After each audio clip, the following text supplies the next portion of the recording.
জন্য, অনেক সুন্দর একটা জায়গা দেখার জন্য আমরা আইছি। পাবনার ঐতিহ্য আমাদের খুব ভালো লাগে এই জায়গায় আসতে, আমরা দেখতে আসছি। আসলে এইখানে যে পার্কিং করে দাঁড়িয়ে থাকা সেটা অবৈধ, সেটা আপনি জানেন কি না? হ্যাঁ জানি, অবশ্যই জানি। তারপরেও তো এখন ঈদের খুশির জন্য আর কি আমরা দাঁড়াই, একটু ছবি উঠতেছি বা আমরা বিনোদন নিচ্ছি।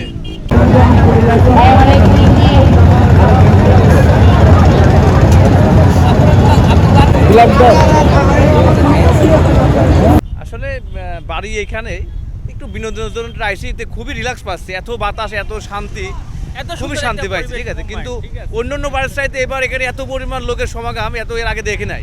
এই প্রথম মনে হয় আমি এত লোক দেখলাম, প্রচুর লোক এবং প্রচুর গাড়ি ঘোড়া।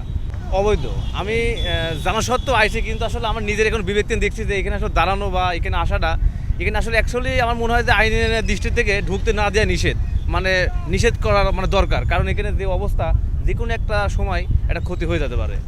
কারণ গাড়ির যে বেগ আছে, গাড়ির যে গতি আছে, একটা মারলে আর 10টা ক্ষতি হয়ে যাবে এবং একটা অ্যাক্সিডেন্ট হবে, বড় অ্যাক্সিডেন্ট। এতে আমি মনে করি যে এখানে না ঢুকতে দেয় এবং এখানে দাঁড়ানো অবস্থায় এটা মনে হয় নিষেধ করা মানে উত্তম হবে।